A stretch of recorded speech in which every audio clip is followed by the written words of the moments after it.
అపోస్తలుల గ్రంథము రెండవ అధ్యాయము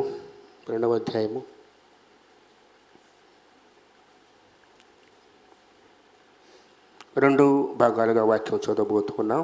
ముందుగా 22 నుండి 24 వరకు ఒక భాగము, తిరిగి 36వ వచనం ఒక భాగం చూద్దాం. ముందుగా 22 నుంచి 24. ఇశ్రాయేలు వారలారా, ఈ మాటలు వినుడి.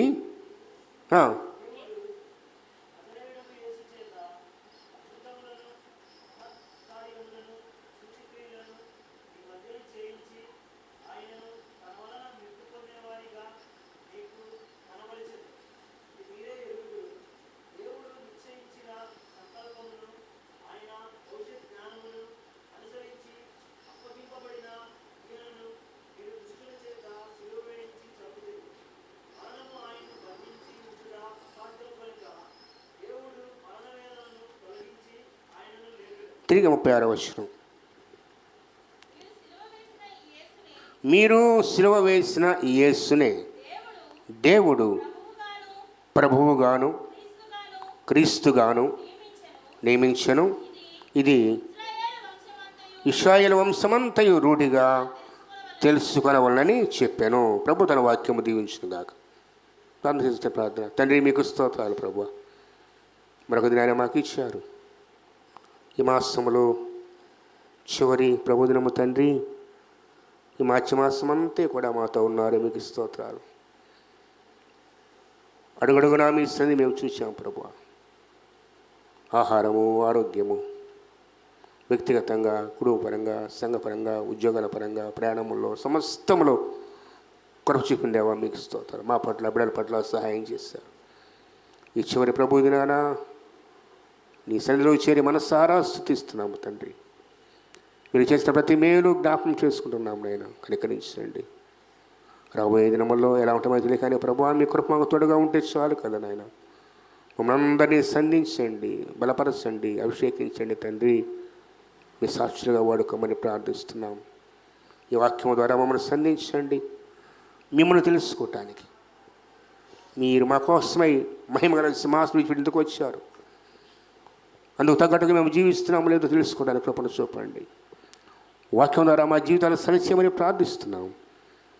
మమ్మల్ని అందరినీ అభిషేకించి దీవించి కనికరించమని, మీరే నాతో మాతో మాట్లాడమని మా ప్రభు, మా రక్షకుడైన యేసుక్రీస్తు ప్రభు వారి అతి శ్రేష్టమైన పరిశుద్ధ నామమున మిక్కిలి వినయముతో ప్రార్థించి వేడుకొంచున్నాము తండ్రి. ఆమేన్. ప్రభునామమునకు స్తుతి కలుగును గాక. దేవదోని మహాకృపను బట్టి మరొక ప్రభు దినం, ప్రాముఖ్యంగా ఈ మాసంలో చివరి ప్రభు దినం ప్రభుత్వంలో చేరాం. ఆయన మనం కనికరించి కృప చూపాడు. ఇక మీట ఇదే సమయం గుర్తుపెట్టుకోండి. అర్థమైనా? 10:30 10 కుడిగా అయిపోతుంది. 10 ఇంటికి వెళ్ళిపోవచ్చు, పనులు చేసుకోవచ్చు. సరేనా? ఇదే టైం అంతే. ఈ దినము మన ధ్యానాంశము యేసుక్రీస్తు ప్రభువారి గురించి ధ్యానం చేయబోతున్నాం. యేసు ఎవరు అని ప్రశ్నిస్తే నీ జీవితంలో, నా జీవితంలో సమాధానం ఏంటి కదా? మనకు వాక్యం బాగా తెలుసు, క్రమంగా వాక్యం ధ్యానం చేస్తున్నాం, వింటాం, మందిరానికి వస్తాం, అనేక మంది దైవజనుల ద్వారా దేవుడు మాట్లాడే మాటలు వింటున్నాం ఆయన వాక్కుని. ఎంతగా ఆత్మీయంగా ఎదిగినా కూడా, వాక్య జ్ఞానాన్ని పొందుకున్నా కూడా అనేక మంది విశ్వాసులు అసలు యేసు ప్రభువారు ఎవరు అని అడిగితే సరైన సమాధానము రావట్లేదు. ఎన్నో ఏళ్ళుగా మందిరాల్లో నాటబడ్డాం, వర్ధిల్లుతున్నాం, ఆరాధిస్తున్నాం, గణపరుస్తున్నాం. ఆయన ఏమై ఉన్నాడు? ఎందుకు ఈ లోకానికి వచ్చాడు? ఆయన రాకడలో ఉద్దేశం ఏంటి? ఆయన వచ్చి చేసిన పనేంటి? తర్వాత చేయబోయే కార్యం ఏంటి? యేసుక్రీస్తు ప్రభువారు ఎవరో నువ్వు పూర్తిగా తెలుసుకోలేకపోతే, గుర్తిరగకపోతే మన జీవితాలకు అది ఆశీర్వాదం కానీ కాదు. ఇది నాన్న అందుకే యేసుక్రీస్తు ప్రభువారి గురించి ధ్యానం చేయబోతున్నాం. మొట్టమొదటగా ఆయన దేవుడు, దేవుని కుమారుడు. ఎవరైనా దేవుడు, దేవుని కుమారుడు. ఈ మాట ఎవరు చెప్పరు. యేసు అంటే రక్షకుడు, యేసు అన్న మాటకు రక్షకుడు అని మనం మాట్లాడతాం. కానీ ఆయన దేవుడు, కుమారుడు ఈ లోకానికి వచ్చాడు. వాక్యం చూద్దాం, చూడండి. వాక్యం ఎప్పుడన్నమాట. ముందుగా లూకాసు వార్తలోకి వెళదాం. దయతో మొదటి అధ్యాయము, లూకాసు వార్త మొదటి అధ్యాయం తీద్దాం. ఈ మొదటి అధ్యాయంలో 26 నుండి చూద్దాం. 26 నుంచి వాక్యం రాయబడిందో. 6వ నెలలో గబ్రియేలును దేవదూత గలిలయలోని నజరేతను ఊరిలో దావీదు వంశస్థుడైన యోసేపు అను ఒక పురుషునికి ప్రధానము చేయబడిన కన్యక యొద్దకు దేవుని చేత పంపబడెను. ఆ కన్యక పేరు మరియా. ఆ దూత లోపలికి వచ్చి ఆమెను చూచి, దయాప్రాప్తురాలా, నీకు శుభము, ప్రభువు నీకు తోడై ఉన్నాడని చెప్పాను. ఆమె ఆ మాటకు బహుగా తొందరపడి ఆలోచించుకొనుచుండగా దూత, మరియా, భయపడకము, దేవుని వలన నీవు కృపను పొందితివి. ఇదిగో నీవు గర్భము ధరించి కుమారుని కని, ఏం పేరది? యేసు. నీవు గర్భము ధరించి కుమారుని కని ఆయనకు యేసు అని పేరు పెట్టుదువు. ఆయన గొప్పవాడై సర్వోన్నతుని కుమారుడు. సర్వోన్నతుడు అంటే ఎవరు? దేవుడు. సర్వోన్నతుని కుమారుడు ప్రభువారు. సర్వోన్నతుడైన దేవుని కుమారుడు ఆయన.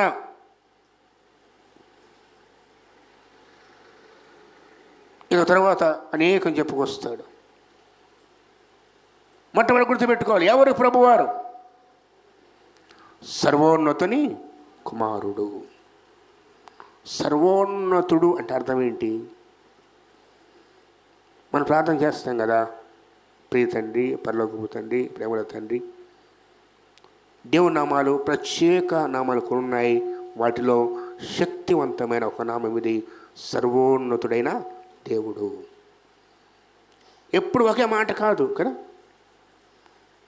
మనం అంతకుముందు ఉపవాస ప్రార్థనల్లో కొంతసేపు స్తుతి ఆరాధన చేసేవాళ్ళం, నామాలు ఒప్పుకొని. ఒక్కొక్క పేరు ధ్యానం చేస్తూ ఉంటే ఆయన ఎవరో మనకి అర్థమవుతుంది. ఉన్నవాడా, నిజమైన వాడా, రక్షించేవాడా, కాపాడేవాడా, తండ్రి దేవా, ఇలా ఒక్కొక్క నామాన్ని. ఇక్కడ ప్రభు గడ నామము సర్వోన్నతుడు. మన ప్రభువారు యేసుక్రీస్తు వారు సర్వోన్నతుని కుమారుడు. మర్చిపోవద్దు. ఆయన నీలాగా నాలాగా ఒక సామాన్య వ్యక్తిగా చూస్తున్నావేమో. నీ వలే నా వలే రక్తమాంసంలో జన్మించినా కూడా ఆయన సర్వోన్నతుని దేవుని కుమారుడు ఆయన. మర్చిపోవద్దు. అంతేకాదు తర్వాత చూస్తే యోహాను సువార్త 1వ అధ్యాయము 4వ వచనం, ఆయనే దేవుడు. ఇందాక చెప్పానే, దేవుని కుమారుడు, దేవుడు కూడాను. ఆది యందు వాక్యం ఉండెను, వాక్యము దేవుని వద్ద ఉండెను, వాక్యమే దేవుడు కదా. ఎందుకు మన జీవితాల్లో వాక్యానికి అంత ప్రాధాన్యం తెలుసా? ఆ వాక్యమే దేవుడు. ఆయన మాట, ఆయన మనస్సు. బైబిల్లో కనపడేది దేవుని మనస్సు. బైబిల్ చదివితే, వాక్యాన్ని చదివితే ఆయన మనస్సు మనకు అర్థమవుతుంది, దేవుని మనస్సు ఏంటో. అందుకే ఆది యందు వాక్యం ఉండెను, వాక్యము దేవుని వద్ద ఉండెను, వాక్యము దేవుడై ఉండెను అని అంటూ, ఆయన ఆది యందు దేవుని వద్ద ఉండెను, సమస్తమును ఆయన మూలముగా కలిగెను, కలిగి ఉన్నదేది ఆయన లేకుండా కలుగలేదు, ఆయనలో జీవం ఉండెను, ఆ జీవము మనుషులకు వెలుగై ఉండెను. తర్వాత అంటాడు 14వ వచనం, ఆది యందు ఉన్న ఆ వాక్యమే శరీరధారి అంటే ఎవరుగా? ప్రభువుగా, యేసుక్రీస్తు ప్రభువుగా. ఆ వాక్యమే శరీరధారిగా కృపయు సత్య సంపూర్ణుడు. ఎలా జన్మించాడైనా? కృపయు సత్యమును సంపూర్ణతతో మన మధ్య నివసించాను. చాలు. దేవుడు ఆయన, దేవుని కుమారుడు కూడా ఆయనే, వేరెవరో కాదు. ఎప్పుడైతే ఆ గ్రహింపు మన జీవితాల్లో ఉంటుందో, ప్రభు ఎవరో తెలుసుకుంటావో, మనసారా సాగిల పడతావు. ఓ మాట చెప్పంటారా? గుర్తు చేస్తాను. ప్రభువారు పుట్టినప్పుడు తూర్పు దేశం నుంచి జ్ఞానులు వచ్చారు కదా. వచ్చి పసిపిల్లవాడు, ప్రభు నెలల వయసు లేదా 2 ఏళ్ల వయసులోపుగా ఉంది. ఆయనకు సాగిలపడి తమ పెట్టెలు విప్పి బంగారమును, సాంబ్రాణి, బోళమును కానుకలుగా, ఎంత వయసులో? 2 ఏళ్ల వయసు. అంటే వారికి తెలుసు ఈయన దేవుని కుమారుడు, దేవుడైన వాడని గుర్తెరిగారు వాడు. మన జీవితాల్లో కూడా నిజ దేవుని గుర్తెరిగితే, మన ప్రభువే అన్ని నామాలకన్నా హెచ్చింపబడ్డాడు, ఆయనకు మించి మరెవరూ లేరు, మృదులోంచి లేచాడు, ఆయన సజీవుడుగా ఉన్నాడని నువ్వు నమ్మితే మనసారా సాగిలపడతావు, పూజిస్తావు, ఆరాధిస్తావు. ఎందుకంటే ఎవరు ప్రభు అంటే చెప్పాలి, ఆయన దేవుడు, దేవుని కుమారుడు. అంతే కదా వాక్యం చెప్పే మాట, మన నమ్మిన వాక్యానే కదా. ఇప్పుడు అసలు ఈ లోకానికి ఎందుకు రావాల్సి వచ్చింది? ఆయన నోటి మాటతో సృష్టి చేశాడు కదా. నోటి మాట చేత ఆయన యోహాను సువార్తలో చూసాం, కలిగినది ఏది ఆయన లేకుండా కలగలేదు. వాక్యమైన దేవుడు, ఆయన మాట, దేవుని మాట ఆయన ద్వారా సృష్టించబడ్డాయి సమస్తం కూడాను, ఆ వాక్కు ద్వారా. మరి అటువంటి దేవుడు తను తాను రిక్తునిగా చేసుకొని ఈ లోకానికి ఎందుకు రావాల్సి వచ్చింది? ఓ ప్రశ్న. మన ప్రేమించి యోహాను 3:16 దేవుడు లోకమును ఎంతో ప్రేమించిన కాగా ఆయన తన అద్వితీయ కుమారుడైన పుట్టిన విశ్వాసం చెప్పిన వాడు నశింపక నిత్య జీవము పొందినట్లు ఆయనను అనుగ్రహించాను. అద్వితీయ అనగా ఇక్కడ ఉండేవాళ్ళు ఏకైక కుమారుడు, మనకు రక్షణ ఇవ్వటానికి, మన ప్రేమించి తను తానుగా మన మధ్య నివసించడానికి, కృపా సత్య సంపూర్ణ నివసించడానికి మన మధ్యగా వచ్చాడు ఆయన. కానీ గుర్తించలేదు మనము. ఆనాటి ప్రజలు గుర్తించలేదు. ఈనాటికి కూడా క్రీస్తు ప్రభువాన్ని గుర్తించిన వారు అనేకులు. నామకార్థంగా క్రైస్తవులుగా పిలువబడుతున్నాం, ఆరాధనకు వస్తాం, పాటలు పాడతాం, ప్రార్థిస్తాము, గణపరుస్తున్నాము. కానీ నీ హృదయములో పరిపూర్ణముగా ఈయన రక్షకుడు, ఈయన దేవుని కుమారుడు, ఈయనే దేవుడు అని అంగీకరించేవాడు చాలా తక్కువ. అటువంటి మనస్సు మనలో ఉంటే ఎన్నడూ మనము దేవునికి దూరము కాము. ఎందుకు వచ్చాడు ఆయన? ప్రభువే చెప్పాడు. చూడండి ఒక్కసారి వాక్యంలో చూస్తే,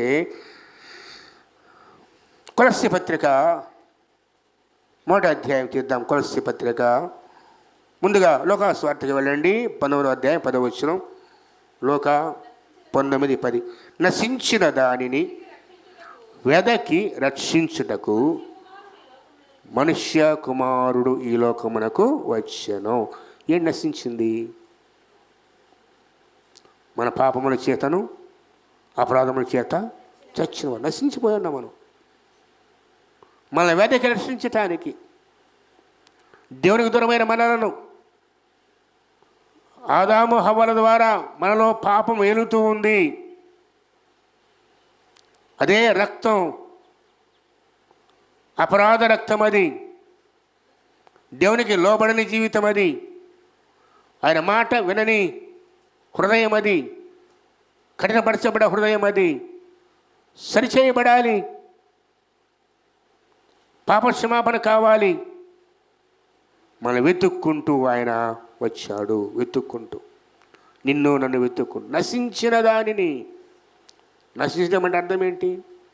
ఇక ఏ మేలు కానరాదు, ఏ భవిష్యత్తు లేదు, ఎటువంటి ఆధారము లేదు. గొర్రెల వలె త్రోవ తప్పి తిరుగుతూ ఉన్నాం, దేవునికి దూరమైపోయాం.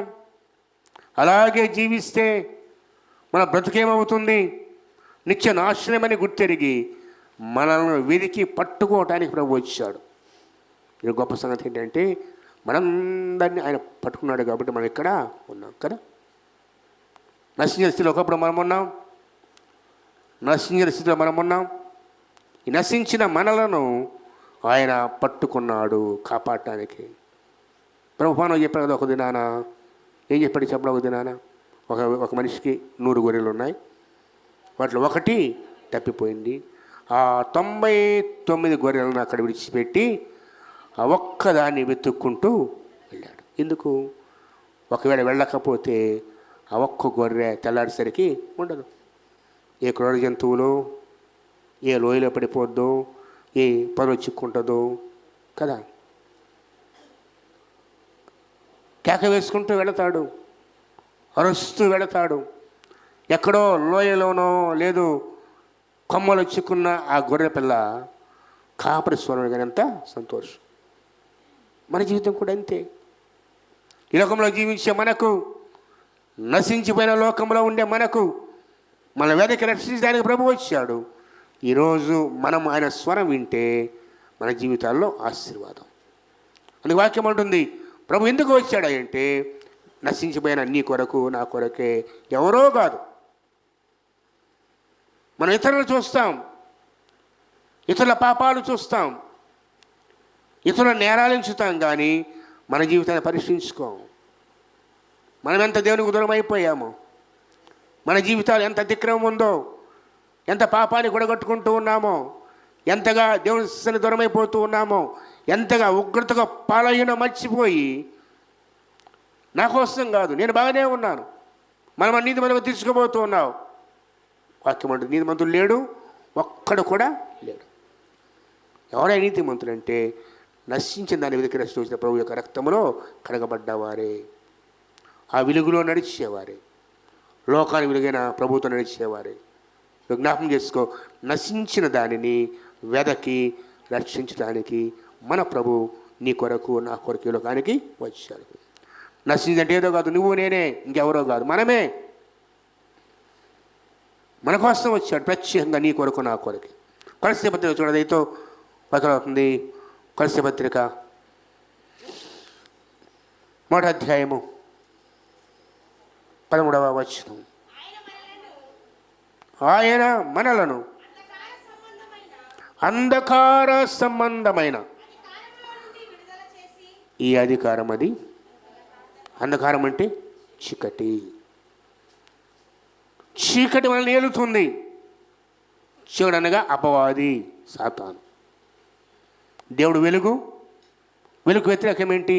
చీకటి, అపవాది. గుర్తు చేసుకో, మనలను ప్రస్తుత అంధకార సంబంధమైన సమయం ఏమైంది అక్కడ? ఆయన మనలను, ఆయన అంటే ఎవరైనా? ప్రభు అయినా యేసుక్రీస్తు. మనమంటే నీవు నేను. అంధకార సంబంధమైన అధికారము.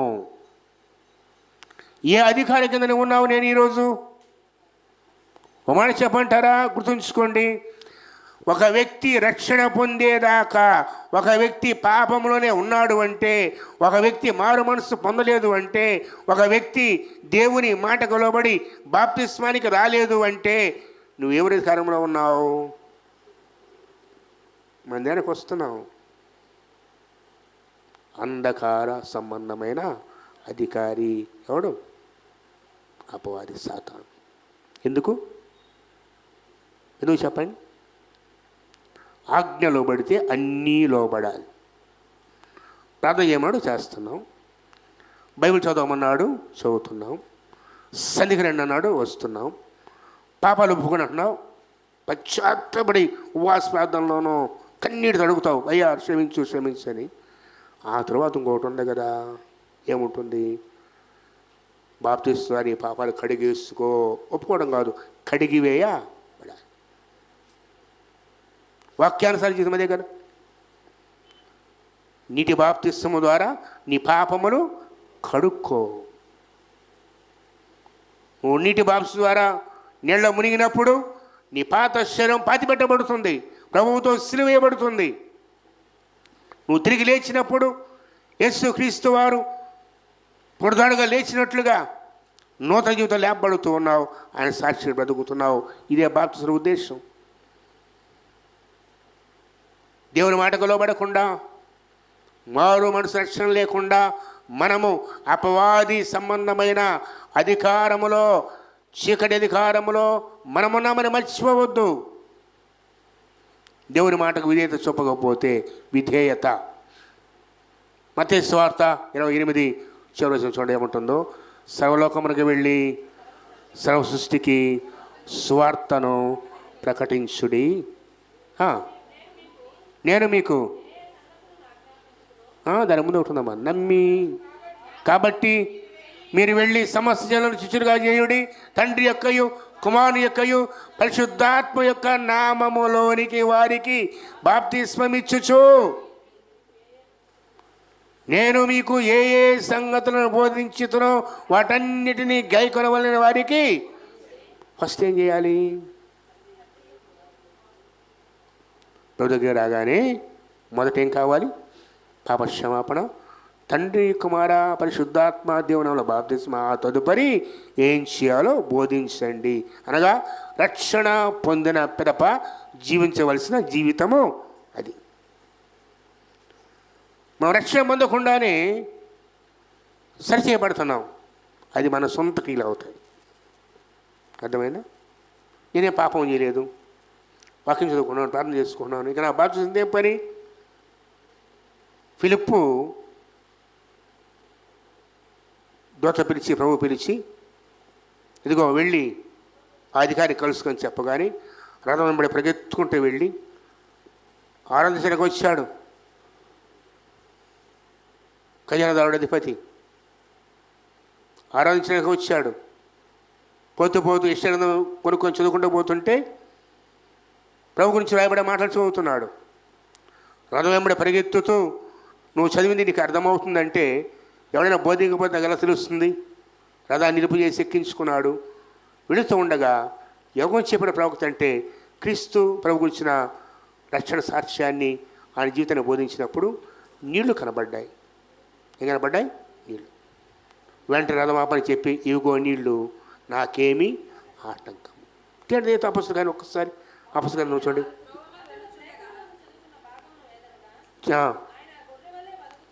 ఆయన గొర్రె వలె వదకు తేయబడెను, మౌనంగా ఉండెను, నోరు తెరవకుండెను.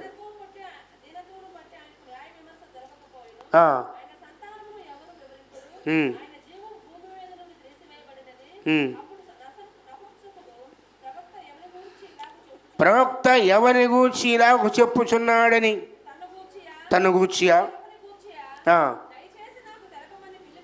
అడిగాను. అప్పుడు ఫిలిప్పు నోరు తెరచి ఆ లేఖనమును అనుసరించి అతనికి యేసును గూర్చిన సువార్త ప్రకటించారు. ఏం చెప్పాడు? సువార్త. సువార్త హృదయం లేకపోతే ఏమో తెలుసా? మనసు గుచ్చబడిద్ది. నిజమైన సువార్త. అప్పుడు వెంటనే అతనేమన్నాడు చూడదైతో, వారు త్రోవలో వెళ్ళొచ్చుండగా నీళ్ళను ఒక చోటికి వచ్చి నపుంసకుడు, ఇదిగో నీళ్లు, నాకు బాప్తిస్మము ఇచ్చుటకు ఆటంకమేమని అడిగి రథము నిలుపని ఆజ్ఞాపించాను. చాలు, అతనికి బాప్తిస్మము ఇచ్చాను. ఎందుకంత తొందరపడ్డాడు? స్వార్థలు ఏమి చెప్పాడు? యెషయా గ్రంథము ద్వారా క్రీస్తు జీవితాన్ని, ఆయన ఆజ్ఞ, బాప్తిస్మము, పాపక్షమాపణ అవన్నీ చెప్పుకొచ్చాడు. అది వినగానే భయం కలిగింది. అయ్యో నేను పాపిని గుర్తిరిగాడు, అంగీకరించాడు, ఆయన మాటకు లోబడ్డాడు. అప్పటికప్పుడే నీళ్ళు కనపడ్డాయి దారిలో. అడిగాడు, అయ్యా నాకు ఆటంకం ఏంటి? నేను విశ్వసించాను, నమ్మాను, ప్రభువుని వాక్యం అంగీకరించాను, స్వార్థ నమ్మాను అన్నాడు. వెంటనే బాప్తిస్మము పొందాడు. నేను జ్ఞాపం చేస్తున్నాను, దేవుని మాటకు లోబడక ఆయన చెప్పిన మాటను పరిపూర్ణముగా నెరవేర్చక ఎలాగా? పరిపూర్ణముగా. మనం చేసే పని అంతా సగం సగం పనులే కదా. కొన్ని మనకు బాగున్నాయి అండర్లైన్ చేసుకొని వాటి మాటతో పాటిస్తాం. మనకు బాగున్నాయి, మన సులభమైనవి. వాక్యం అలా కాదు కదా. ప్రతి మాట ఒక అచ్చైనా పుళ్ళైనా తప్పిపోదు, మార్చడానికి వీలు లేదు. అందుకే కొలస్సీ పత్రికలో చదవబడే వాక్యం మనం వెళదాం. ఏం రాశారు అక్కడ? ఆయన మనలను అంధకార సంబంధమైన అధికారములో నుండి విడుదల చేసి తాను ప్రేమించిన తన కుమారుని యొక్క అంధకార సంబంధమైన అపవాది పరిపాలించ బయటకు వస్తే ఇప్పుడు ఎవరు వారసులం? మనము దేవుని రాజ్య వారసులం. ఎలా అవుతాం దేవుని రాజ్య వారసులము? విడిపించబడాలి కదా. విడిపించబడాలి. దేని నుంచి? ఆ ప్రభుత్వం నుంచి కొత్త ప్రభుత్వానికి రావాలి. ఇంతవరకు అపవాది వెళ్తున్నాడు మనల్ని, చీకటి వెళ్తుంది, అంధకార శక్తులు వెళ్తూ ఉన్నాయి. ఎప్పుడు రక్షణ పొందావో, మరో మనసు పొందావో, నీ హృదయంలో ప్రభువుకు చోటిచ్చావో, నీ హృదయ ప్రభువుని చేర్చుకున్నావో, ఇక మీదట మనం ఏలేది మన ప్రభుత్వం మారిపోద్ది కదా. అంతవరకు ఏ ప్రభుత్వం అది? అపవాది చీకటి సంబంధ ప్రభుత్వం. ఇప్పుడు వెలుగు సంబంధిగా వెలుగు నడుచుకుంటాం. ఈరోజు ఏ ప్రభుత్వం కింద నువ్వు ఉన్నావు? ఇంకా ఆ పాత పాప ప్రపంచమేనా? అంధకార సంబంధ క్రియలేనా? లేదు, వెలుగుగా వెలిగింపబడ్డావా? దేవుని రాజ్య నివాసులుగా ఉన్నావా? తర్వాత అంటే 14వ వచనంలో ఆ కుమారుని యందు మనకు విమోచనము అనగా పాప క్షమాపణ కలుగుచున్నది.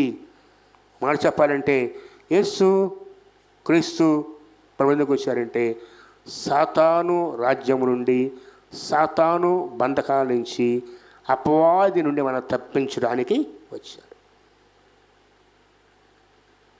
ఎంత గొప్ప సేవకుడు ప్రార్థన చేయాలన్నా, దెయ్యాలు వెళ్ళగొట్టాలన్నా ఎవరి పేరు మీద?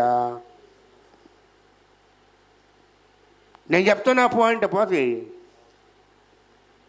మన పేర్లు పనికిరావు. దయ్యములు నమ్మి వణుకుచున్నవి అంటాడు. ఏమని? యేసు ప్రభు దేవుడని. అపవాది క్రియల నుంచి, అపవాది ప్రభుత్వం నుంచి, అంధకార సంబంధమైన ఈ అధికారం నుంచి తప్పింపడాలంటే యేసు క్రీస్తు ప్రభు వారి నామం ఒక్కటే. చిన్న సేవకుడైనా గొప్ప సేవకుడైనా వెళ్ళగొట్టాలంటే ఏ నామాన్ని వాడతారు? యేసు ప్రభు వారి నామాన్ని. అంతే కదా. మీరు జ్ఞాపకం చేసుకో. యేసు క్రీస్తు ప్రభు వారు నీలో ఉన్న అపవాది అంధకారాన్ని, అధికారాన్ని తీసేశాడా? ప్రభుని అంగీకరించాలని చెప్తున్నావు కదా, ఆయన జీవిస్తున్నా ఉంటున్నావు కదా, ఆయన ప్రభువు నా రక్షకుడు అంటున్నావు కదా. మరి ఒకవేళ ఆ రీతిగా ఉన్నప్పటికీ ఈరోజు కూడా అపవాది నేను ఏలుతూ ఉంటే, అంధకార సంబంధమైన అధికారం కింద నీవు ఉంటే నువ్వు ఆయన బిడ్డవు కానే కాదు. రేపు వచ్చి కూర్చుంటాడు, నా సొత్తు అంటాడు. అపవాది వచ్చి కూర్చో, తెలుసా? ఇదిగో ఇది నా సొత్తు, ఎందుకంటే నా బిడ్డ రాష్ట్రపతిగా నటించాడు, కానీ అది నిజమైన రక్షణ కాదు అది కదా. మనస్సు మారలేదు, ప్రభుత్వం మారలేదు, కాబట్టి నా ప్రభుత్వంలో ఉన్నాడు అని అపవాది వచ్చి కూర్చుంటాడు. మోషే కాటుకు వచ్చి కూర్చున్నాడు కదా, క్లెయిమ్ చేయడానికి ఆయన బాడీ. జాగ్రత్త. యేసు క్రీస్తు వారు ఇచ్చే మొట్టమొదట ప్రతి సాతాను బంధకముల నుంచి నిన్ను నన్ను విడిపించడానికి, అంధకార సమమైన అధికారము నుంచి మనకు విడుదలనిచ్చి ఆయన దేవుని రాజ్య వారసులుగా నిన్ను నన్ను చేయటానికే ప్రభు వచ్చాడు. ఆ కుమారుని యందు మనకు విమోచనము అనగా పాప క్షమాపణ, పాపము నుంచి విమోచన, విడుదల. ఎవరి ద్వారా? ప్రభు అయినా యేసు క్రీస్తు ప్రభు. అందుకే ఆయన వచ్చాడు. గుర్తుపెట్టుకో. ఎందుకు వచ్చాడు యేసు అంటే? మొట్టమొదటి ఆయన ఎవరు? ఆయన ఎవరు? సర్వోన్నతుని కుమారుడు, ఆయనే దేవుడు. ఎందుకు వచ్చాడు? ఒకటి, సాతాను బంధకానికి నన్ను విడిపించడానికి. నా అంతా నేను విడిపించుకోలేను, నాకన్నా బలవంతుడు సాతాను, కానీ నా దేవుని పేరు చెప్తే సాతాను వణుకుతుంది. నన్ను విడిపించడానికైనా వచ్చాడు. దేవుని బిడ్డల దగ్గరికి ఈ అపవిత్రాత్మలు రాలేవు, అనుమతి లేనిదే. ప్రతిదానికి దెయ్యం దెయ్యం దెయ్యం అంటారు, పెద్దానికి సాతాను సాతాను సాతాను అంటారు. మనం చేసే పనులు అట్లుంటాయి. అదేం చేస్తే మనం చెప్పిన గుర్తుందా? ఫోన్ మాట్లాడితే పర్సు బాగొట్టుకొని పాస్టర్ గారు సాతాను భలే పని చేస్తాయంటే సాతాను చెప్పిందంట, అయ్యా నాకు ఏ సంబంధం లేదు. ఆ ఫోన్ మాట్లాడితే ఆడవాళ్ళు మర్చిపోయింది, నన్నంటే అట్ట. ఫోన్ మాట్లాడితే ఒళ్ళు తీయకుండా దిగి వెళ్ళిపోయింది, ఆటోడు వెళ్ళిపోయాడు. ఇది సాతాను పనా? ఉప్పుకోడు, రేపు చెప్తాడు వచ్చి నేరాలు మోపేవాడుగా. మనం చూసాం కదా, రేయింబగళ్ళు మన మీద నిందలు మోపేవాడు, నేరాలు మోపేవాడు. రేపు వచ్చి అంటాడు, అయ్యా నాకేం సంబంధం లేదు, ఆమె చేసుకుని అంటాడు.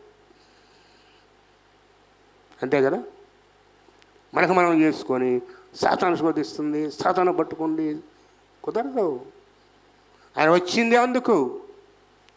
నువ్వు విడుదల పొందావా? అపవాది అంధకారం నుంచి అధికారం నుంచి పొందకపోతే ఈరోజు అంగీకరించు. యేసు క్రీస్తు ప్రభువుని అంగీకరిస్తే, నీ హృదయంలో చేర్చుకుంటే, నీ హృదయంలో ఆయనకు చోటిస్తే, ఆయన ప్రభుత్వానికి నువ్వు ఒప్పుకుంటే, ఆయన మనల్ని ఏలుతుంటే అపవాది క్రియలు మన మీద పని చేయనే చేయవు. రెండవదిగా ఎందుకు వచ్చాడు ప్రభువారు చూస్తే చూడండి, మనల్ని తిరిగి కొనటానికి వచ్చారండి. కొనటానికి. తిరిగి కొనటం ఏంటి చూడండి ఒక్కసారి. మత్తయి సువార్త 20వ అధ్యాయము 28వ వచనం. మత్తయి 20:8. అలాగే మనుష్య కుమారుడు పరిచారము చేయించుకుంటకు రాలేదు కానీ పరిచారము చేయుటకును అనేకులకు ప్రతిగా విమోచన క్రయధనముగా తన ప్రాణమును ఇచ్చుటకు వచ్చాడు. విమోచన క్రయధనము ఏంటది? అనేకుల ప్రాణాలకు ప్రతిగా విమోచన క్రయము అంటే విడుదల పొందాలి అంటే కొంత వేల చెల్లించాలి. విడుదల పొందాలంటే మీకు ఇప్పుడు తెలుసో లేదా కానీ ఒకప్పుడు గేదెలు తప్పిపోయాయి. పశువులు ఉండే కదా ఎక్కువగా. తప్పిపోతే ఏదైనా ఊళ్ళోకి వెళ్ళానుకోండి, ఆ ఊరు వాళ్ళు ఏం చేస్తారంటే ఒక దొడ్డు ఉండి అందులో కట్టి పెడతారు అయ్యమని వచ్చేదాకా. ఇప్పుడు యజమాని పోయి అయ్యా ఇవి నాయవని అనుకోండి నిరూపించుకుంటే కొంత డబ్బు చెల్లించి తెచ్చుకోవాలి. లేకపోతే తీరు కదా, వాళ్ళు దాన్ని భద్రం చేశారు కదా, వెల చెల్లించి వెనక్కి తెచ్చుకుంటారు. అంతే కదా. గేదెలో పశువులు పోయిననుకోండి, మేకలో తెప్పిపోతే ఏటో ఊరు ఎత్తుకుండా తిరిగేవాడు, ఎక్కడ ఉన్నాయి పలా ఊళ్ళో ఉన్నాయి పోతారు. ఆ ఊరి పెద్దలు ఏం చేస్తారు, ఓ దొడ్డులో కట్టుంటారు. పోయి ఇదే నాదేనయ్యా నీదేనా విచారించి నీదంటే కొంత డబ్బు కట్టి తీసుకోబో. ఈయనవే తప్పిపోయాయి, మన తీసుకోవాలంటే ఏం చేయాలి? వెల. ఇదే జరిగింది ప్రభు దగ్గర. యేసు క్రీస్తు ప్రభు గారి దగ్గర జరిగింది. మనం ఆయన పోలిక, తన స్వరూపములో తన రూపులో నిన్ను చేసుకున్నాడు ఆయన. కానీ ఏం చేసాం? మనం తప్పిపోయాం. మనమందరము గొర్రెల వలె త్రోవ తప్పిపోతాం. మన ప్రతివాడు తనకిష్టమైన త్రోవ. ఏ త్రోవ అది? మనకిష్టమైన. దేవునికి ఇష్టం కాదు, దేవుని మార్గం కాదు. ప్రభు చెప్పాడు, నేనే మార్గము సత్యము జీవమును, నా ద్వారా తప్ప ఎవడు. అంటే మనం కొత్త దారులు పెట్టుకున్నాం. నాకు ఆ దారి పని లేదులే, నేను వెళ్ళే దారి సరైంది కదా, నా దారిలో నేను చేరుకుంటానన్నావు. కానీ తిరిగి మన కొనటానికి వచ్చాడు ఆయన. నశించిన దాని వెదక రక్షణకు వచ్చాడు ఆయన. విమోచన క్రయధనముగా తన ప్రాణం పెట్టాడు ఆయన. ఆయన చెల్లించే వెల ఏంటంటే వెండి బంగారములు కాదు, వెలగల వస్తువులు కాదు, కానీ తన ప్రాణము తన రక్తము పెట్టి నిన్ను నన్ను కొన్నాడు ఆయన. అంతగా ప్రేమించాడు ప్రభు. మర్చిపోవద్దని, మనం విడిపించడానికి అపరాధముల చేత పాపం మీద చనిపోయి మన సొంత దారి వెతుక్కొని దేవుని భయం లేకుండా ఆయన మార్గంలో లేకుండా ఇష్టానుసారంగా జీవిస్తున్నప్పుడు వెతక రక్షించి తిరిగి తన మందలో తన దొడ్డిలో చేర్చుకోవడానికి తన ప్రాణాన్ని విమోచన ప్రయత్నముగా ఆయన పెట్టాడు. తన చేతితో చేసుకున్నాడు. మనమైన పోలిక, ఆయన సొత్తు, ఆయన మాట వినలేదు, తప్పిపోయాం, దూరమైపోయాం, ఇష్టానుసారంగా జీవిస్తున్నాం. వదిలేసాడా?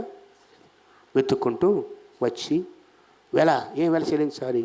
తన ప్రాణం, తన రక్తం. మీకు గుర్తు చేశాను, 3 సార్లు గుర్తు చేశాను. ఒక జాలరి ఉండేవాడు, జాలరి. సముద్ర పొడ్డున జాలరులు ఉంటాయి, వాళ్ళకు పడవలు ఉంటాయి. వాళ్ళ నాన్నతో పాటు వెళుతూ యవనస్తుడు తనంతకు తనగా ఒక చిన్న దోణి తయారు చేస్తున్నాడు. చిన్న పడవ తన సొంత చేతితో చేసుకున్నాడు ఆ యవనస్తుడు. అవి ఇంటికి తీసుకురారుగా, సముద్ర పొడ్డున కట్టేస్తారు, అంతే కదా, లంగరేసి పెడతారు. ఓ రోజు తుఫానికి కొట్టుకుపోయింది అది, ఆ పడవ. ఎంత వెతికినా కనపడలేదు. దిగులు పడ్డాడు పాపం, తన సొంత చేతి చేసుకున్నాడు కదా. ఒక రోజు టౌన్లో పడిపోతూ ఉంటే ఈ పడవలు అమ్మే షాపులో ఈ చిన్న పడవ, తను చేసుకున్న పడవ కనపడింది అక్కడ. దగ్గర నుంచి పోయి చూశాడు, తనదే గుర్తే కదా. ఏమైనా గుర్తుండదా? మనం గుర్తు లేకుండా చెప్పులు పట్టుకొని పోతాం. కానీ అది కాదమ్మా, నేను ఒకటి అడుగుతాను, చెప్పండి, 24 గంటలు మీరు వేసిన చెప్పులు మీకు గుర్తుండవా? నాకు ఆదివారం అప్పుడు ఒకసారి తలనొప్పి వస్తాయి, వరుసన అన్న నా చెప్పులు పోయి అంటారు. అమ్మ మీ చెప్పులు గుర్తుండవా?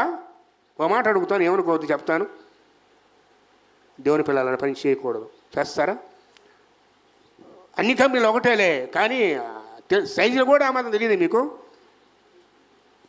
గుర్తు ఒక చోట పెట్టుకోండి, పాత తీసుకురండి. చెప్పులు మారుతున్నాయి, నా అక్కడ కొంచెం కూర్చుంటాను, నా చెప్పులు పోయి అంటారు. అమ్మ తెస్తారు లేమని బతులు చెప్పాలి నేను. పడవలు ఎన్ని ఉంటాయి చెప్పండి? ఇన్ని పడవలు ఉన్నా కూడా తను చేస్తున్న పడవ ఆయనకు బాగా గుర్తు. చూశాడు, షాపులో ఉంది, వెళ్ళాడు. అయ్యా అది నాది. యజమాని అన్నాడు, నీదే కావచ్చు, నాకు ఒక వ్యక్తి అమ్మిపోయాడు, తనకు దొరికింది అది, నాకు అమ్మిపోయాడు, అది కావాలంటే డబ్బులు ఇచ్చి తీసుకో. వరకు ఇస్తాడా? ఈడగా తను కొన్నాడు కదా, తన ఆదిలో ఉంది కదా. అవునా, ఎంత అవుతుందయ్యా? ఇదిగో ఇంత ఖరీదు, దయచేసి ఎవ్వరికి అమ్మొద్దు, 4 రోజుల్లో నేను వచ్చి తిరిగి నేను కొనుక్కుంటాను. వెళ్ళాడు, రేయింబగలు కష్టపడ్డాడు. ఎందుకు? తను పోగొట్టుకున్న దాన్ని, తన సొత్తు అది, తను ఇష్టపడింది, తన ప్రాణంగా తన చేతులు చేసుకుంది అది. రేయింబగళ్ళు కష్టపడి ఆ పని ఈ పని చేసి సరిగ్గా నెలకల్లా డబ్బు పెట్టుకొని వెళ్ళి, అయ్యా అది నాకు ఇచ్చే, ఇదిగో డబ్బు తీసుకొని ఆ పడవను పట్టుకుంటానంట. పడవ నువ్వు 2 సార్లు నా దానివి. ఎన్నిసార్లు అంట? 3సారి ఏమో నేను నిన్ను నా చేత్తో చేసి, 2వసారి ఇదిగో మరలా నేను నిన్ను కొన్నాను. ఎంత గొప్ప సంగతి కదా. ఒక మానవుడే తను చేసుకున్న చిన్న పడవ కోసమై అంత భ్రమపడితే, నన్ను చేసి దేవుడు నీ పట్ల నా పట్ల ఎంత శ్రద్ధ ఉంటుందమ్మా? దేవునికి ప్రేమ ఉండదా? ఆయన పోలిక, ఆయన స్వరూపము, ఆయన వల్ల జీవించాలని కోరుకుంటే దారి తప్పిపోయాం, అపవాది చేతికి వెళ్ళిపోయాం, భ్రష్టమైపోయాం, బంధింపబడ్డాం. తిరిగి మనల్ని విమోచించడానికి తన రక్తాన్ని పెట్టాడు. ఇప్పుడు అంటాడు ఆయన, ఎవరు రక్షణ పొందారు అంటాడు, నువ్వు నా సొత్తు, నేను 2 సార్లు నేను నిన్ను కొన్నాను, 2 సార్లు నా దానివి. మరి ఏదో ప్రభువారిగా నువ్వు ఉన్నావా? ఎంత గొప్ప సంగతి తెలుస్తుంది. ఇష్టానుసారంగా జీవిస్తున్నావేమో, తన ప్రాణం పెట్టాడు ఆయన. నువ్వు అంగీకరించి ఆయన ప్రభుత్వం కిందకు వచ్చి, ప్రభువా నన్ను విమోచించావు నీవని స్తుతించి కనపరిచావంటే, సాగిలపడ్డాయి మోకరించావంటే, పాపాలు ఒప్పుకొని ఆ రక్తంలో కడగబడి మరో మనసు రక్షణ ద్వారా బాప్తిస్మం ద్వారా సంఘంలో చేర్చబడి ఆ రాకడ ఎదురు చూస్తున్నావంటే, ప్రభు అంటాడు, ఇదిగో నీవు నా సొత్తు. మనం ఎవరి సొత్తు ఆలోచించాడు ఒక్కసారి. విమోచన ఖైదనముగా మన కొన్నాడు ఆయన, మన కోసం వెల చెల్లించాడు. వెండి బంగారాలు కాదు కానీ తన ప్రాణం ఇచ్చుకోనండి నన్ను. అటువంటి ప్రభు నిరసన చేస్తే ఎలాగా? ఎవరు యేసు ప్రభు చెప్పండి? సర్వోన్నతుని కుమారుడు, దేవుడై ఉన్నాడు. ఎందుకు వచ్చాడు? సాతాను బంధకాల నుంచి విడుదల. రెండవదిగా విమోచన ఖైదనముగా మనల్ని తన సొత్తుగా చేసుకోవడానికి వచ్చి, ఇది యేసే రాకల ఉద్దేశం. క్రిస్మస్ రోజున వరకు పాటలు పాడేయటం కాదు, గుడ్ డే రోజున ఆ సీజన్ పాటలు మన ఎన్ని కూడా కదా. గుడ్ ఫ్రైడే రోజునేమో ఏ పాప మీద ఏ పాప కీర్తనలు, ఈస్టర్ రోజునేమో లేచినాడు రా సమాధి, జై జై గీతం జై గీతం. ఏ మళ్ళీ గుర్తుండేవి ఆ పాటలు సంవత్సరం రోజులు. వాడి ప్రత్యేక వాడి కోసం పెట్టేస్తాం ఆ పాటలు. ఎల్లప్పుడూ ఆయన రక్షణ కార్యం జ్ఞాపకం చేసుకోవాలి, స్తుతించాలి, గణపరచాలి. మనసారా అంధకార సంబంధం అధికారంలోంచి బయటికి రావాలి. అది మన పట్ల దేవుని చిత్తమై ఉన్నది, మర్చిపోవద్దు. అందుకే ప్రభు వచ్చాడు, తన ప్రాణాన్ని విమోచన ఖైదనముగా మన అప్పగించడానికి వచ్చాడు. అంతేకాదు మూడవదిగా చూడదేతో మొదటి యోహాను పత్రిక 3వ అధ్యాయము 8వ వచనం. మొదటి యోహాను పత్రిక 3:8. అపవాది మొదటి నుండి ఏంటమ్మా ఎవరు ఏం పాపం చేశాడు చెప్పండి? మొదట నుండి. అసలు అపవాది ఎవరు చెప్పండి? చరిత్ర తెలుసా? సాతాను ఎవరు? ఒక కెరూబు కదా. ఎల్లప్పుడూ దేవుని సంధిలో ఉండి దేవుని స్తుతించడానికి ఏర్పరచబడే వ్యక్తి. ఏం పాపం చేశాడంటే హృదయమున గర్వించి. గర్వం పాపమా కాదా? అపవాది ఎందుకు వేయబడ్డాడంటే గర్వించాడు కాబట్టి. హృదయాన గర్వించి దేవుని కన్నా తన సింహాసనాన్ని ఎక్కువ చేసుకోవాలి, సభాపర్వతం మీద కూర్చోవాలి అనుకున్నాడంతే మనసులో, బయటికి కూడా అనలా. ఈరోజు సంఘాల్లో సమాజంలో మనం దేవుళ్ళుగా మారిపోయాం. ఎవరుగా? దేవుడు. చిన్న సహాయం చేశారంటే ఏమంటారు? అయ్యా దేవుడయ్యా. హేరోదు ఏం జరిగింది చెప్పండి? అపస్కాయం మనం చూస్తాం కదా. హేరోదు ఏం చేసి చెప్పండి? ఆయన మాట్లాడితే ఇది దైవస్వరమే కానీ మరి కాదు అనగానే అతడు దేవుని మహిమ పరచనందున ఎట్లాగా? ఎలాంటి చావు? చచ్చిపోతే పురుగులు పట్టడం వేరు, బ్రతికుండి పురుగు పడితే ఎలా ఉంటుందో తెలుసా? వాళ్ళు జాతరిస్తుంది. ఏ పాపానికి ప్రతిఫలం అది? దేవుని కంటే మనం హెచ్చించుకుంటే జాగ్రత్త. ఎంత హెచ్చింపో నీకు నాకు సంఘాల్లో తగ్గింపు లేదు. జాగ్రత్త, తగ్గింపు లేదు. దేవుని సన్నిధిలో గజగజ సృష్టి మొత్తం వణుకుతుంది. ఆయన సన్నిధిలో మనకు లేదు భయం. దేవుని స్థలం ఉన్నామనే స్పృహ ఉండదు. ఎక్కడ ఆయన నామని తమ్ముకుంటే అక్కడ ఆయన ఉంటాడు ఖచ్చితంగా. అయ్యో దేవుని సన్నిధిని ఎలా ఉండాలి, ఏం మాట్లాడాలి, ఎలా ప్రవర్తించాలి, జీవన దేవుని సన్నిధి ఇది అని ఆలోచన మనకు రాదు. జ్ఞాపకం చేస్తున్నాను, ఆది నుంచి వాడు పాపం చేసేవాడు ఎవరు? వాడు పాపం చేసేవాడు ఎవరి సంబంధులు? పాపం అంటే ఏంటి? ఆజ్ఞాతిక్రమమే పాపం.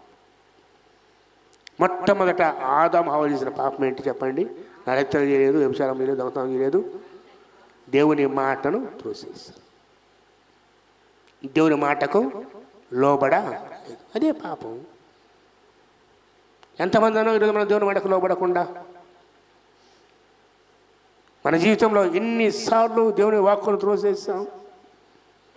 మన సొంత మార్గాలు, మన సొంత ఆలోచనలు. అపవాది ఆది నుండి మొదటి నుంచి కూడా పాపము చేస్తున్నాడు. వాని సంబంధం అందరూ కూడా అదే. మన పాపానికి ప్రేరేపించేది అపవాది, మనలో ఉన్న దురాత్మ. అదే దేవుని ఆత్మలో ఉంటే పాపానికి దూరంగా ఉంటాం. మన ఏలేదు ఇప్పుడు దేవుని ఆత్మ, అపవాది. సౌలుకి ఏమొచ్చిందంట? ఎక్కడి నుంచి? దేవుడే పంపాడు. ఆత్మ వెళ్ళిపోయింది కదా, ఇక లాభం లేదు నువ్వు అని చెప్పి అదొక శిక్ష. ఒక మాట చెప్పాలంటే సౌలుకి ఆత్మ వచ్చి వెరిపించింది, భయపడుతుంది. దావీదుని చంపాలనుకున్నాడు, ప్రభు కృప చూపాడు. జ్ఞాపకం చేస్తున్నాను, యోహాను భక్తుడు అంటున్నాడు అపవాది మొదటి నుంచి కూడా పాపం చేస్తున్నాడు. పాపము చేయువాడు ఏ సంబంధి? ఇప్పుడు మనం చెప్పుకోవాలి, మనలో ఎవరు దేవుని సంబంధులు, ఎవరు గోధుమలు, ఎవరు గురుగులు. ఎవరు గోధుమలు, ఎవరు గురువు. రెండు ఒకలా కనపడతాయి. సంఘంలో ఇద్దరు ఉంటారు, గోధుమలు ఉంటాయి, గురుగులు ఉంటాయి. ఇప్పుడల్లా తీయడు ఆయన. ఒకరోజు వస్తాయి, ఆ దినాన కోసిన తర్వాత గోధుమని కొట్లో చేసుకొని గురుగుని తగలబెట్టేస్తాడు. ఎందుకంటాడు తెలుసా మాట? ఒకవేళ గోధుమలతో గురుగులతో పాటు గోధుమ కూడా పెళ్ళగిస్తారేమో, జాగ్రత్త. నా పేరుకి ఎవరు హారవు అంటే బెరగని మరి చూద్దాం ఎన్ని రోజులు పోతారు. నిలబడాలిగా నా ముందు, ఒకరోజు నా ముందుకు రావాలి కదా, అప్పుడు చెప్తాను. తప్పించుకోలేం మనం దేవుని తీర్పుని? తప్పించుకోలేం కదా, అస్సలు తప్పించుకోలేం. అస్సలు జీవ న్యాయాధిపతి నిలబడాలి, క్షమింపబడని, ఒప్పుకొనని ప్రతి పాపం గురించి దేవుని లెక్క. అందుకని మళ్ళా చెప్తాను, ప్రతి రాత్రి నువ్వు మోకరించి కదా సరి చేసుకోవాలి. ప్రతి దినం సంధికి వచ్చేది నువ్వు చెప్పండి, సంధికి వచ్చేది నువ్వు చెప్పండి. ఉపవాస ప్రార్థనలో ఫస్ట్ పశ్చాత్తాప ప్రార్థన ఎందుకు? ఏ పాపాన్ని గుర్తు చేశాడు దేవుడు? పశ్చాత్తాపడి ఒప్పుకోవటానికే. అలా సరి చేసుకుంటూ పోవటమే. దారిని పోతూ ఉంటే దుమ్ము ధూళి పడుతూ ఉంటుంది, అలాగే ఉంటావా? స్నానం చేస్తావు. ఇవాళ స్నానం చేస్తే మళ్ళీ నెల దాకా స్నానం చేయకుండా ఉంటావా? మళ్ళీ తెల్లవారు ఎందుకు చేస్తున్నావు? ఏమి ఇవాళ తలస్నానం చేసావు, మళ్ళీ వచ్చే నెలలోకి ఏమైపోద్ది? వచ్చిన నెలలు చేస్తే నీ దగ్గర కూర్చొని కూడా భయపడతారు. ఎందుకు? తెలియకుండానే మన చర్మము, మన శరీరము దుమ్ము ధూళితో దుళా నిండిపోద్ది. ఎవరికైనా అదే స్థితి. ఎలా స్నానం చేసి ఎలా మొహం కడుక్కుంటూ మన శరీరాన్ని శుభ్రం చేసుకుంటామో మన ఆత్మను కూడా శుభ్రం చేయాలంటే ఏంటి చెప్పండి? వాక్యము ద్వారాను, పశ్చాత్తాప ప్రార్థన, ప్రభు సన్నిధిలో కూర్చొని ఒంటరి కూర్చొని నీ జీవితాన్ని ప్రభు దగ్గర పరచి, ప్రభువా కనికరించు, ఇదిగో దారి తప్పాను, ఈ మాట నాడు వచ్చింది ప్రభువా, ఈ క్రియ అలా ఉంది తండ్రి, ఈ పాపను ఏలుతుంది ప్రభువా అని పశ్చాత్తాపముతో ఆయన సన్నిధిలో సరిచేయబడాలి. అంతే కదా. అలా కాకుండా పేరుకుంటా పోయిందనుకోండి, మనస్సాక్షి వాతవేయబడింది. ఇక అది పోదు, ఇంకా పోదు. క్రీస్తు ప్రభు క్షమించిన పాపం అంటే ఏది లేదు. నీకు పశ్చాత్తాపడే మనస్సే రాదు, వాదిపడే మనస్సాక్షి అంటే అది పాపం. ఒప్పుకో, అలవాటు పడిపోయావు. నేను జ్ఞాపకం చేస్తున్నాను, పాపము చేయవాడు అపవాది సంబంధి. బైబిల్ చెప్తుందా లేదా? ఈరోజు ఒకే ప్రశ్న, ఏ పాపము నన్ను ఏలుతుంది? ప్రభు వచ్చినందుకే, శిలువలో రక్తం కార్చినందుకే. కొన్నిసార్లు మనం తెలియకుండా వాక్యానుసారంగా కొన్ని వాక్యానుసారం మాట్లాడతాం. ఇవి శ్రమల దినాలు కాదు, వాస్తవానికి శ్రమల దినాలు ఇవి. ఎవరికి శ్రమ వచ్చింది? మనకే శ్రమ. వాస్తవం మాట. ప్రభు శ్రమ పడలా. 40 రోజులు పేరు పెట్టారు శ్రమల దినాలని. కానీ 40 రోజులు ప్రత్యేకంగా చివరి రోజు కూడా ఆయన ఏం చేస్తాడు? పస్కా విందు భుజించాడు. చెప్తున్నాడు తప్పితే ఆ రోజు రాత్రే ఆయన వేదనతో ప్రార్థన చేసి దేవునికి అప్పగించాడు. గుర్తు చేసుకోకసారి, ఏ పాపము నన్ను ఏలుతుంది? ప్రభు ఎందుకు వచ్చారంటే మనల్ని ఏలే పాపం నుంచి విడుదల ఇవ్వడానికి. సాతాను క్రియలు లయపరచడానికి. వాడు ఆది నుండి పాపం చేసేవాడే. పాపము చేయవాడు అపవాది సంబంధి. అపవాది యొక్క క్రియలను లయపరచుట అంటే నాశనము చేయటానికి. వేటిని? అపవాది లయమంటే పంచభూతములు మహావేండంతో లయమైపోండి, కనపడవయి, మొక్కలైపోయి ఎగిరిపోతాయి గాలికి. మన ముందు ఉండవు కవి. లయము కాబడుట అంటే పూర్తిగా నాశనము. యేసుక్రీస్తు ఎందుకు వచ్చాడు తెలుసండి? మన జీవితంలో ఉన్న ఈ పాప సంబంధమైన, అపవాది సంబంధమైన ఈ ప్రతి పాపమును లయము, అపవాది క్రియలు. అర్థమవుతుందా? చూడండి, అపవాది మొదటి నుంచి పాపము చేయవాడు అపవాది సంబంధి. వాని క్రియలను అపవాది యొక్క క్రియను లయముపరచుటకే దేవుని కుమారుడు ప్రత్యక్షమాయనో. నమ్ముతున్నావా? అందుకే ఈ లోకంలో ఎవ్వరూ నీ పాపాన్ని నా పాపాన్ని తీసివేయలేరు. ఏ పుణ్య కార్యములు కానీ, ఏ పుణ్య నదులు కానీ, ఏ పుణ్యక్షేత్రాలు కానీ, మనకు కూడా తయారయ్యే పుణ్యక్షేత్రాలు. పుణ్యక్షేత్రం అంటే ఏంది? అడగపోతే పుణ్యం వస్తుంది, అడగపోతే పుణ్యక్షేత్రాలు. మన పుణ్యక్షేత్రం ప్రభువే, ఆయన దగ్గరే, ఇంకెక్కడికి కొనక్కర్లా. వెళ్ళావంటే పాపం చేసినట్టే.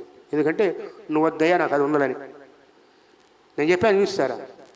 నీ ఫోటో తీసి కోతి బొమ్మ పిల్లి బొమ్మ చూపించావంటే ఎంత కోపం వచ్చిందో. ప్రభు నీ దగ్గర ఆయన వదిలిపెట్టి ఎక్కడికో పోయావంటే అంత కోపం ఆయనకు కూడా. నేను నీ కాడుంటే అడగపోతావు ఎందుకమ్మా పిచ్చి తెల్లి అంటాడు. అంతే కదా? నీతో ఉన్నా, నీ ప్రక్కన ఉన్నాను, నువ్వు ప్రార్థిస్తే, నువ్వు పిలిస్తే నీ అన్య దూరంలో నేనున్నా, నీకేం పని అక్కడ అంటాడు. అడగడా? అవి మనుషులు కల్పించిన పద్ధతులు, అవి దేవుని పద్ధతులు కావు. ప్రభు చెప్పింది మీతోనే ఉన్నా, సదాకాలము మీతో ఉంటాను ఆయన చెప్పాడు. నువ్వు మోకరించావంటే ఆయన సమీపం ఉన్నట్లుగా ఏ దేవుడు సమీపముగా ఎన్నడూ లేడు. చేయి చాపిది అన్ని అంతలో. ఇంక పుణ్యక్షేత్రాలతో పని ఏముంది, పుణ్యకార్యాలతో పని ఏముంది? అపవాది క్రియలు లయపరచుటకే ప్రభు ప్రత్యక్షుడాయనో. విజ్ఞాపన చేస్తున్నాను. ఇంత గొప్ప ప్రభువును వదిలిపెట్టేసి ఆయన ఏమేమి చేయగలడో కూడా నువ్వు అర్థం చేసుకోకుండా, అందుకే ప్రభు అంటాడు, ఈ ప్రజలు పెదవులతో కనపరుస్తారు కానీ వారి హృదయం నాకు దూరం. ఇవన్నీ తెలియకపోతే దేవుని దూరం అయిపోతామని. ఎస్ రక్షకుడు అయ్యా రక్షించి అంటాం కాదు. ఆయన ఏం చేస్తాడో మనస్ఫూర్తిగా తెలుసుకొని వాక్యానుసారంగా ప్రార్థన చేస్తే మన జీవితాల్లో మార్పు జరిగిద్ది. ప్రభువా నాలో ఈ పాపం వెళ్తుంది, ప్రభువా నువ్వు అపవాదికి లయ చేయడానికి వచ్చావు తండ్రి, నాలో ఉన్న అపవాదికి మీరే లయము చేయండి, క్షమించు, కడుగు, నీ రక్తంతో కడుగు నాయన, నీ మనకు తీర్చు, నీ రాజ్యవాసం వచ్చి. ఇందుకు వచ్చాడు ప్రభువారు. అలా కాకుండా నమ్మకానికి వచ్చి ఎస్ఐయా ఎస్ఐ అని కేకలు వేసి ప్రభు అంటాడే, అది నాన్న ప్రభువా ప్రభుని పిలిచే ప్రతివాడు పరలోక రాజ్యంలో, కానీ పరలోకమందున్న నా తండ్రి. ఏంటి తండ్రి చిత్తము? కొన్ని ఉన్నాయి తండ్రి చిత్తాలు బైబిల్లో. అందరూ అంతటా మారు మనస్సు మొట్టమొదటి తండ్రి చిత్తం అది. అందరూ అంతటా ఏం పొందాలి? మారు మనస్సు అంటే చెప్పండి. నాకు చెప్పుకున్నామే, సాతాను అధికారంలో నుంచి దేవుని అధికారంలోనికి రావాలి. అంధకార సంబంధ అధికారంలో నుంచి వెలుగు సంబంధులుగా జీవించాలి. పాపాన్ని విడిచిపెట్టాలి, ఒప్పుకోవాలి, సరిచేయబడాలి దేవునితో.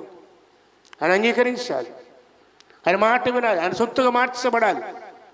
ఇవేమి లేకుండా ప్రభువా ప్రభువా ప్రభువా ప్రభు అంటున్నామంటే మంత్రాలు చదివినట్టుగా మీరెవరో నాకు అక్రమము. ఏంటి అక్రమము? క్రమం లేని జీవితం. నేను చెప్పింది ఏంది, మీరు చేసేది ఏంది? హృదయాలు కావాలంటే మీ పెదవులు వస్తే నాకెట్లా, మీకేం పని మీకు అంటాడు ప్రభు. అందుకే హృదయానుసారమైన జీవితం మనకు కావాలి. హృదయాలతో మనస్ఫూర్తిగా సేవించే జీవితాలు మనకు కావాలి. అందుకే అపవాది వాడు మొదటి నుంచి పాపం చేసేవాడే. పాపం చేసేవారందరూ కూడా అపవాది సంబంధులే. అపవాది క్రియలు లయపరచుటకే మనిషి కుమారుడు ప్రత్యక్షుడు అయ్యాడు. ఇంకోటి, ఎందుకు వచ్చాడు ప్రభు? నీకు నాకు నిత్య జీవము ఇవ్వటానికి. ఒకటి చెప్పి ముగిస్తాను. చూడండి, అయితే వాక్యానికి వెళదాం. బహుతేటగా వ్రాయబడింది, ఆ సాక్ష్యమేమనగా దేవుడు మనకు నిత్య జీవాన్ని ఇచ్చాడు అని వ్రాయబడింది. చూడదైతే యోహాను పత్రిక 5వ అధ్యాయము 11-12 వచనాలు.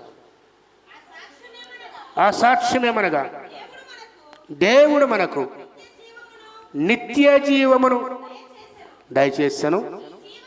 ఈ జీవము ఆయన కుమారుని యందున్నది. చూడండి, దేవుని కుమారుని అంగీకరించువాడు నిత్య జీవము గలవాడు. ఎలా పొందుతుంది జీవాన్ని? సమస్య అడిగింది. ప్రభు అన్నాడు, అమ్మా నేను ఇచ్చి నీళ్ళు తాగవాడన్నా కూడా దప్పికొనడం. అయ్యా మాకు చేదు కూడా నీళ్ళు ఇచ్చిన యాగుపండు గొప్పవాడవా, నాకు ఆ నీళ్ళు ఇవ్వు. నువ్వు అంగీకరిస్తే కదా ఏమంగరించాలి? నస్సేవు నేనే ఆయన్ని. నువ్వు జ్ఞాపకం చేస్తున్నాను, కుమారుడు అంగీకరించేవాడే నిత్య జీవము గలవాడు. అంగీకరించకపోతే నిత్యత్వానికి, పరలోకానికి, నిత్య జీవితానికి వేరొక మార్గము లేనే లేదు. ఒకటే మార్గము, యేసు క్రీస్తు ప్రభువారు తన శరీరమనే తెర ద్వారా ఏర్పరిచిన నూతనమైన మార్గం అది. శివులు కొట్టబడింది ఆయన శరీరము. ఆయన శరీరము తెర వలె చేల్చబడింది. తెర తొలగింది. ఆ తెర ఆయన దేహమే. ఎవరి భద్ర అంటాడు, తన శరీరమైన తెర ద్వారా ఏర్పరిచిన మార్గం అది, నూతన మార్గం అది. వేరే రీతిలో ప్రభుత్వం వెళ్ళాలంటే కుదరదు కదా. నిత్య జీవం అంటే అర్థం ఏంటి? నిత్య జీవం అంటే అర్థం ఏంటి? అనేకులు వచ్చారు ప్రభు ఉన్నప్పుడు, అయ్యా నిత్యం మొదలంటే ఏం చేయాలి, నిత్య జీవం మొదలంటే ఏం చేయాలి అడిగారు కదా. నిత్య జీవము జ్ఞాపకం చేస్తున్నాను. ప్రభు అంటాడు, నీకున్నవన్నీ అమ్మి నన్ను వెంబడించు. ఎవరిని వెంబడిస్తే నిత్య జీవము? చెప్పండి, ఎవరిని? మనుషులు కాదు, కనపడే నాయకులు కాదు. వాళ్ళందరూ ప్రక్కలిపోవాలి. నీ ఎదురు, నీ కళ్ళ ముందు, నీ మార్గములో క్రీస్తు మార్గము, నీ కొరకు నా కొరకు చిన్నబడిన విమోచన మార్గము, క్రైదనమిచ్చుకున్న క్రీస్తు ప్రభు వారు ఆయనే కనబడాలి. అందుకే ఇప్పుడు పెళ్ళి అంటాడు, విశ్వాసాన్ని కర్త దాన్ని కొనసాగించేవాడైనా. మనం వాడే చెప్పమంటారా? 11వ అధ్యాయం ఏం చెప్పాడు? వాళ్ళ వైపు చూడొద్దు అన్నాడు. అంతేగా? 11వ అధ్యాయం అందరూ వీళ్ళు చెప్పుకొచ్చాడు. ఏ వాళ్ళ దగ్గర నుంచి వాళ్ళు వీళ్ళు అన్నీ చెప్పుకొచ్చి, మీరు వారి వైపు వాళ్ళగా అనుసరించాల్సింది, నన్ను వెంబడించండి కదా. మనకి ఇప్పుడు ఎవరంటే మార్గం దావీదు గారిలాగా బతకాలి, యోసేపు గారిలాగా బతకాలి, దానియేలులాగా బతకాలి. వాళ్ళు కేవలము వారి జీవితాల ద్వారా మన ముందు ఒక మాదిరి ఉంచారు, కానీ మనం వెంబడించవలసింది మాత్రమే ప్రభు వైపు. అందరికంటే శ్రేష్ఠుడు ఆయన, మోషే కన్నా, అహరోను కన్నా కదా. ఎవరి బతుకులో మాట తెలియ ఎవరికంటే శ్రేష్ఠుడు? దేవదూతల కన్నా అందరిలో శ్రేష్ఠుడు ఆయనే. వీళ్ళందరి పేర్లు చెప్పాడు, వాళ్ళ జీవితాలు చూపించాడు. చివరిగా అంటాడు, మీరు వెంబడాల్సింది నన్ను, ప్రభువుని, ఆయన వైపు చూడండి. ఇశ్రాయేలు ప్రజలు అరణ్యంలో ఉన్నప్పుడు కష్టం వస్తే రేపు చూసేవాళ్ళు మోషే ఎవరైపు చూసేవాడు? మధ్యవర్తుల వల్ల నష్టం అదే కదా. ఇప్పుడు మనకు మధ్యవర్తి ప్రభువేగా. ఇంకా ఏ నాయకుడు లేడు, ఏ కాపరి లేడు. నూనె చూడాల్సింది ప్రభు వైపు. ఏ కష్టం వచ్చినా, ఏ సమస్య వచ్చినా, ఏ శోధన వచ్చినా ప్రభువా అని ప్రభు వైపు చూడటమే. మనకు ఆయన ఒక్కడే, క్రీస్తు ప్రభు ఒక్కడే మనకు మధ్యవర్తి. పరిశీలించుకో. చూడండి, హెబ్రీ 12:1 వీళ్ళందరూ చెప్పుకొచ్చి, అయితే ఎంత గొప్ప సాక్షి వీళ్ళకి విశ్వాసీయులుగా వాక్యపడిన పేరు ఏంటంటే సాక్షి సమూహము. ఎవరంట వాళ్ళు? సాక్షి. వీళ్ళు ఎక్కడున్నారు? మన చుట్టూనే ఉన్నారు. మీకు సంగతి తెలుసా? మనది లేకుండానే మన చుట్టూ మోషేలు ఉన్నారు.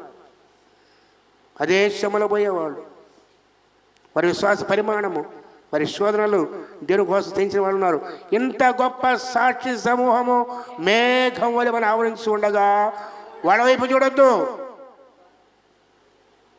వాళ్ళు ఆవరించి ఉన్నారు, వాళ్ళ జీవితం గడిచిపోయింది, వారు చనిపోయారు, వాటికి సంబంధం లేదు. చూపించాడంతే. నువ్వు చేయవలసింది మనము కూడా ప్రతి భారమును సులువుగా చిక్కులబెట్టే పాపమును విడిచిపెట్టి ప్రభుని వెంబడించడం ఏం చేయాలా? ఆనాడు ఆ ధనవంతునికి ఎందుకు ధనం అమ్మమన్నాడు అంటే ఆ ధనం అతనికి పాపంగా మారింది. ఏం మారింది? ఆ ధనము సులువుగా చిక్కులు పెట్టే పాపంగా మారింది. మరో మాట చెప్పాలంటే ధనాన్ని నమ్ముకొని దేవుని విసర్జించిన వాడు. బాబు తెలుసుగా మనస్సాక్షి హృదయం. అందుకే ధనవంతంతో నిత్యజీవం కావాలా? మనదంతా అమ్మి బిడ్డలకి ఇచ్చేయి. నువ్వు వచ్చి నన్ను బిడ్డలు కూడా ఇవ్వమనలా. ఎవరికమ్మన్నాడు? బేదలకి. మనం ఇస్తామండి అంత డబ్బులు అమ్మి బ్యాంకులు వేసి 20 ఏళ్ళ తర్వాత డబుల్ అయింది నీ లైఫ్ హ్యాపీ పో. ఎవరికి? బిడ్డలకి. మనం చెప్పుకున్నాం. సొలొమోను ఏమన్నాడు ప్రసంగంలో? నా తర్వాత వచ్చేవాడు ఎట్లాంటి అవుతాడు, నేను కన్ను మిన్ను కాకుండా నిద్రలామనుకొని కష్టపడ్డాను, వాడు మంచోడు కాదు, నేను దిగంబరిగానే. ప్రభు అంటాడు బేదలకు ఇస్తే పరలోకంలో మీకు ధనము కలుగును. ఎక్కడది బేదలకు ఇస్తే. నువ్వు అంటావు రేపు ఆడకపోయినాకి ఇస్తాడు, ఆడేముండదు. ఆడ ఎక్కడి నుంచి పంపింది ఆడ ఉండేది, ఎక్కడి నుంచి పంపింది మీ మనసాక్షి తెలుసు. ఎవరు చెప్పని లేదు. ఇతరుల పట్ల మీ వైఖరి ఏంటో, తోటివారి పట్ల మీ వైఖరి ఏంటో, ఆపదలో ఉన్న వారి పట్ల నీ ఉద్దేశం ఎలా ఉంటుందో నీకు నీ మనస్సాక్షికి బాగా తెలుసు. మర్చిపోదనడు కూడా. ఇచ్చి దేవుడ వాళ్ళు ఉన్నారు, చేయి బెగబట్టి ఏమైన వాళ్ళు ఉన్నారు, నశించిన వాళ్ళు ఉన్నారు. ఇవ్వగలిగి ఇవ్వకపోతే పాపము, అదొక పాపం అండి. ఇవ్వగలిగి పోతే ప్రభు అంటాడు అందుకే నీ కలిగినవంతా మీ బెదలకు ఇచ్చేయి, నువ్వు వచ్చి నన్ను వెంబడించు. ఏం కావాలంటే నిత్య జీవం. వీళ్ళందరూ ముందు పెట్టాడు. హేబేలు మొదలుకొని వరుసగా అబ్రహాము, మోషే అందరూ చెప్పుకుంటూ వచ్చాడు. రాజులు, స్త్రీలు, కొత్త మంది వాళ్ళు కూడా ఉన్నారు. ఇంత గొప్ప సాక్షి సమూహము మేఘం వల్ల మనం ఆవరించి ఉండగా మనము కూడా ప్రతి భారము, ఏ భారం అది? ఏంటా భారము? ప్రభు అంటాడు ప్రయాసపడి సమస్త జనులారా నేను మీకు. ప్రభు దగ్గరికి వచ్చి కూడా భారాన్ని మోస్తుంటే పిచ్చివాడు అయిపోతావు నువ్వు. జ్ఞానం లేదు నీకు. ఆయన ఏమన్నాడు? ఆయన చేతుల్లో పెట్టాలి భారాన్ని. అన్న గొడ్రాలు నింద భారం మోస్తుంది, దేవుని సన్నిధికి వచ్చింది, ప్రార్థించింది. ఆ భారం ఎవరైనా పెట్టింది? ఏమైనా దిగులు పడిందా? దుఃఖపడిందా? నాట నుండి దుఃఖముగా ఉండమా నేను చక్కగా భోంచేస్తాను. అప్పటిదాకా దేవునికి అప్పగించిన దాకా మన విశ్వాసం ఇదే. ప్రభు అని ప్రార్థన చేసి మళ్ళీ దిగులు పడితే కూర్చున్నాం అనుకోండి, ప్రభు అంటాడు పో దిగులు పడిపో అంటాడు. మీరు అడిగినవి పొందామని నమ్మాలి, అదే విశ్వాసం. నీకు ఒక శ్రమ ఉంది, ఒక లోటు ఉంది, ప్రభుని అడిగావు, ఇచ్చాడు. మళ్ళీ మనసులో లేవు కానీ మళ్ళీ దిగులు, అదే బాధ, దుఃఖపడుతున్నావు, మళ్ళీ ప్రార్థన చేస్తున్నావు అంటే నీ భారం ఆయన మీద పెట్టట్లేదు. వాకి చెప్పే మాట అదే. నీ భారాన్ని పక్కన పడే, సులువు వదిలిపెట్టే భారాన్ని విడిచిపెట్టు. మరి ఎవరి వైపు చూడాలి? ఈ పండుగ ఉన్న ఇదందరూ కాదు. విశ్వాసాన్ని కర్తయో దాన్ని కొనసాగించువాడైన యేసు వైపు, ఇంకెవ్వరి వైపు చూడొద్దు. ఎవరి వైపు చూడొద్దు. విశ్వాసాన్ని కర్త, దాన్ని కొనసాగించేవాడైన ఏ యేసు ఇప్పుడు నేర్చుకున్నామే. సర్వోన్నత కుమారుడు, దేవుడైన వాడు, అంధకార అధికారం నుంచి విడుదల చేసే ప్రభు, తన ప్రాణాన్ని ఇచ్చినవాడు, అపాధి క్రియలు లయపరిచేవాడు, నిత్యజీవాన్ని ఇచ్చేవాడు. ఈయన వైపు చూడాలి. ఏ మనిషి అయినా ఈ పని చేయగలడా? ఒక ప్రశ్న ముగిస్తాను. ఈ లోకంలో ఎంతోమంది జీవించారు, ఎంతోమంది మన ముందున్నారు. ఇన్ని పనులు ఇంకా చాలా ఉన్నాయి చెప్పాలంటే. ప్రభుత్వం వచ్చే ధ్యానం చేద్దాం. అది వచ్చే మట్లాది వారం కదా, వచ్చే వారం కూడా ధ్యానం చేయబోతున్నాం. యేసుక్రీస్తు వారి జీవితాన్ని గురించి, ఆయన ఎందుకు వచ్చాడో. మీకు సంగతి తెలుసా? ఇది మన లెసన్లో ఇదే యేసు ఇప్పుడు అది చెప్పింది ఎక్కడిదో కాదు, మన బుక్కులోది. ఈ దేవుని దయ వల్ల ప్రతి సంఘంలో బోధిస్తూ ఉన్నారు. చెప్పుకోవాలి కానీ సంవత్సరాలు చెప్పుకోవచ్చు ఆ పుస్తకాన్ని. అందుకే అంత ప్రయాసతో ముద్రించి సంఘాలు పంపుతూ ఉన్నాం, ఉపయోగపడటానికి, సేవకులు సంఘాలు బలపడటానికి. ఆ ప్రతిఫలం పొందుతాం లేదు రేపు మనం ఖచ్చితంగా. ఎంత దగ్గర ఉన్నాయి ఈ పుస్తకాలు? ఎంతమంది దగ్గర ఉన్నాయి ఈ పుస్తకాలు చెప్పండి? తీసుకున్నారా? వ్యవస్థ కాడ ఉన్నాయి, పెద్దల కాడ లేవా? తీసుకోండి. ప్రేరేసిన తర్వాత ఇక్కడ పెడతాను, తీసుకెళ్ళండి. 21 పాఠాలు, దేవుని వాక్యము, మానవుడు, సాతాను, దేవుడు, యేసు, సిలువ, క్రీస్తు రక్తము, పునరుద్ధానము, పాపక్షమాపణ, ఇలా ప్రాముఖ్యమైన అంశాలు చెప్పుకోవాలి. కానీ ఒకడు వివరంగా ధ్యానం చేస్తే అద్భుతమైన గనది ప్రభు ఇచ్చాడు మనకు ఆ కృప. యేసు యేసు యేసు ప్రభు వారు ఎవరు అనే మాట మీద ధ్యానం చేస్తున్నాం.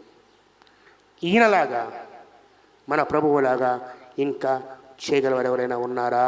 శక్తి గలవారు నేనే లేరు.